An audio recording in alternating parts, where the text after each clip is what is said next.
What's up, everybody? Welcome to the video. Hope you're having fun in the new Galactic Conquest game mode, but after going through a few rounds of bosses, I can't help but think to myself, where's the ship notes? Where's the ship content? It's definitely missing. Ships keep getting shafted. You know, yes, we're getting the Razor Crest as a reward, but we're not getting any new gameplay with ships. It's the same meta battles in Fleet Arena and Grand Arena over and over and over again. There's no variability. So in this video, I'm going to tell you some things Capital Games can do to spice up ships for the better. All right, so we just talked about Galactic Conquest. It should be so easy to add a node or a node or two that has ships. You know, I would love to be able to apply the data discs to a ship fleet or go up against a ship fleet that has special abilities. And the same goes for Galactic Challenges. Like, why haven't we had anything with ships yet? You know, it'd be so easy to throw us a ship node right now. Right now, like, ships is so under looked at. You know, we got Fleet Arena, we got Grand Arena, and I guess territory battles and territory wars. We have the ship component, and that's it, really. Like, all these new game modes are fun, but you know, throw us a bone a little bit and let us use our fleet. Like, let me use something more than my Rebel and Negotiator fleet. You know what I mean? Let me dust off Tarkin or Thrawn or, you know, God forbid, the Endurance for something. So when I think of ships in general and ship combat, first thing my mind goes to is, I know we can't get that in a game like this, especially being turn-based mobile game. I get it, but I think there's a couple little things they could do to maybe give us, you know, that kind of atmosphere when we're playing. And one of them is, you know, the way the Vulture droid acts kind of as a minion. You know, the Buzz droid component is annoying, but like if we had a couple more ships like that, it might feel like you're going through more of an epic battle. And you know, even furthermore on top of that, like even in animation like the B1 battle droid, right, or the new Death Trooper. When they go to attack, it expands out, it looks like a whole squadron or a swarm of fighters is coming at you, you know, just to give it that scale of what the kind of a ship battle, space battle kind of deserves. And then another thing that's been often talked about that we heard was maybe in development and was put on pause or even canned, I don't know, is a raid. You know, we haven't gotten a new raid or like a new original raid in a long time. And it's about time we get one with ships. And the one that obviously has been rumored about is a Death Star raid. But like let's pick away at that just a little bit more. Like the amount of things they could do with the Death Star raid is like awesome. Like the potential they would have, right?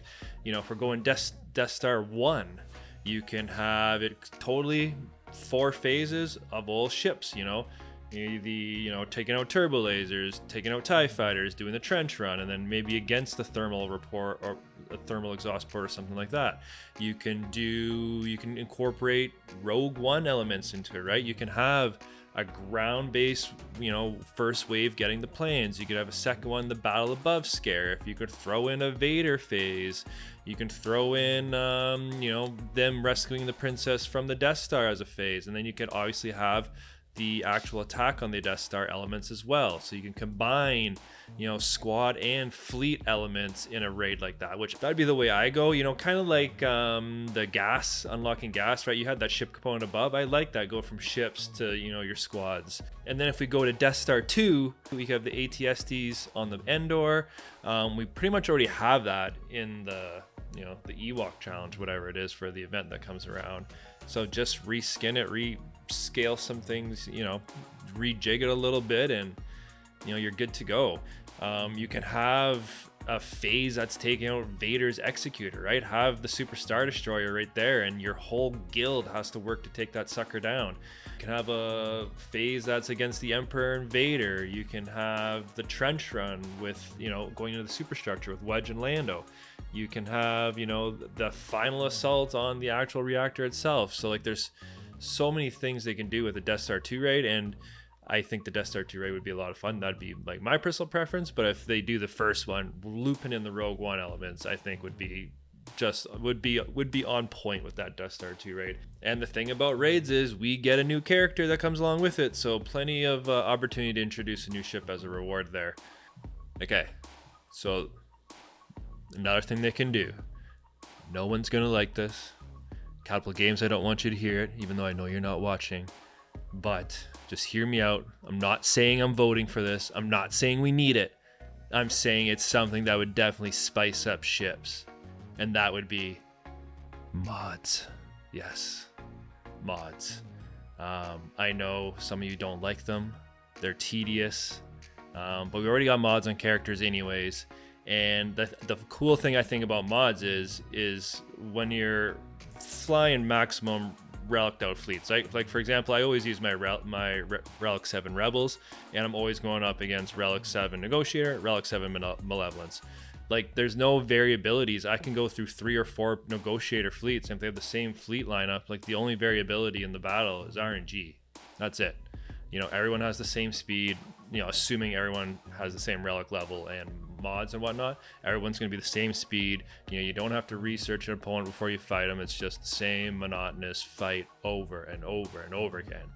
If we had mods, you know what I mean, coming across a significantly faster ship, or one that's pumping out way more critical damage, you know, a tank that's even beefier, that you weren't expecting, right? So I think that would be a creative way to get different uses out of ships. Maybe start seeing some more variability in your lineups, and just break up the monotony of what the standard top fleet is for like the main 3 that are kind of the meta right now. It gets stale, so give us some more.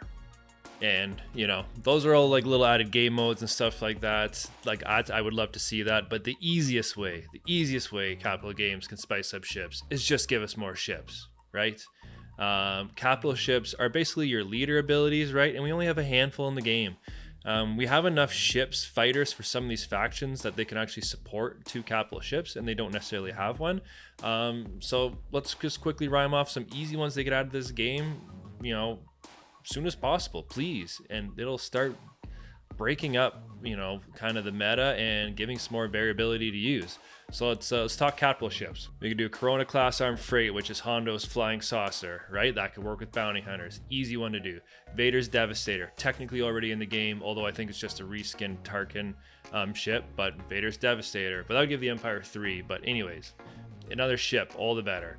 Admiral Trench is invisible. Give us Trench, give us the Invincible. You know, it's a different model than Grievous's Malevolence, so add some variability to the Separatists. And Separatists have enough ships now, especially with some more stuff on this list, that they could use a second capital ship. Especially the Galactic Republic already has 2 to begin with. You know, they could even go, instead of Trench, they could do the Lucre Hulk cruiser and have Nute Gunray be the pilot. You know, the droid control ship is a cool ship, so I'd love to see it. You know, the Rebels still only got 1, and the Rebels probably have the most ships, so adding maybe like the Profundity, Admiral Radiss's ship from Rogue One, be sweet. I believe that's the MC-75, correct me if I'm wrong, but yeah, it'd be nice to see that one in the game. And we don't got anything for the Old Republic, so the Leviathan, you know, Malik's ship, I guess technically Revan's at one point, put that in the game. The Ender Spire for Bastila, we can have that in the game for the light side. So like, lots of options for capital ships. Give it to us so we have some more stuff to play around with. Now, there's a ton of fighters missing from this game, right? If we're looking at just the TIE variant, how is the TIE Interceptor not in this game? Like, to me, the TIE Interceptor is even more iconic than the regular TIE Fighter. Any Star Wars game where you fly ships, the TIE Interceptor is always a standard model. So the fact that we don't have a TIE Interceptor, it's crazy. You know, the TIE Defender, obviously people are hammering for that one. That's a special ship. We want it. It's one of the coolest TIEs. Give it to us. You know, the TIE Dagger from Rise of Skywalker, the TIE Striker, even though I think it might be atmosphere based, give it to us anyway. TIE Striker from Rogue One. There's also the TIE Brute, you know, that modified heavy TIE from Solo, with the extra cannons in the cockpit. Give us that one. You know, if we get all those extra TIEs, we can fill out both Thrawn, Tarkin, and even a Vader's Devastator or something like that with a lot of ships. You know, we could fill those fleets out. So come on, give us some ships, CG. And then, you know, those are just TIE variants. So what about other light side ships that are missing, right? A-Wing, B-Wing. I think they're all in the game in the Han Solo Falcon unlock. You know, you already got them. Give it to us. There's the V-Wing, there's the V-19, there's the Z-95 Headhunter, and of course, Luke Skywalker's Red 5. Give it to us. I want Wedge and Biggs to be even more boosted, because you know Luke's going to have some sort of Red Squadron, Rogue Squadron synergy with those two. And obviously there's a lot of Old Republic ships. I'm not as familiar with them, but I know there's an Auric class, there's a Liberty class, I believe. So there's tons of extra ships they can add for both light side and dark side from the Old Republic area. You know, there's a lot of games and comics they have to go through. So tons of models they can bring into this game and give those factions actual fleets. And then just to top off, you know, more dark side starfighters, there's a ton more droids we don't have. You know, we don't have the droid tri-fighter, the HMP heavy gunships in the game in territory battles. Yes, I think it's another surface type ship, but who cares? Let's bring it into the space battles. You know, Grievous already has his Malevolence, so we probably won't get Solus 1, but give us another Belobub 22 heavy starfighter, which is the same model as Solus 1. Give us one of those. You know, even Ventress had that Fanblade starfighter. You know, if we add those to the game, that should give us enough for 2 Separatist fleets. So we could have Grievous's Malevolence and then pick one between Trench and Nute Gunray for their ships. So that's what I have for making ships a little more interesting, because I feel it's getting quite stale. So let me know in the comments, do you like any of these suggestions? Do you just don't like ships, period? Are you loving ships but you need more? So let me know how you're feeling. If you enjoyed this video, hit the like button, hit subscribe, and we'll check y'all in the next one.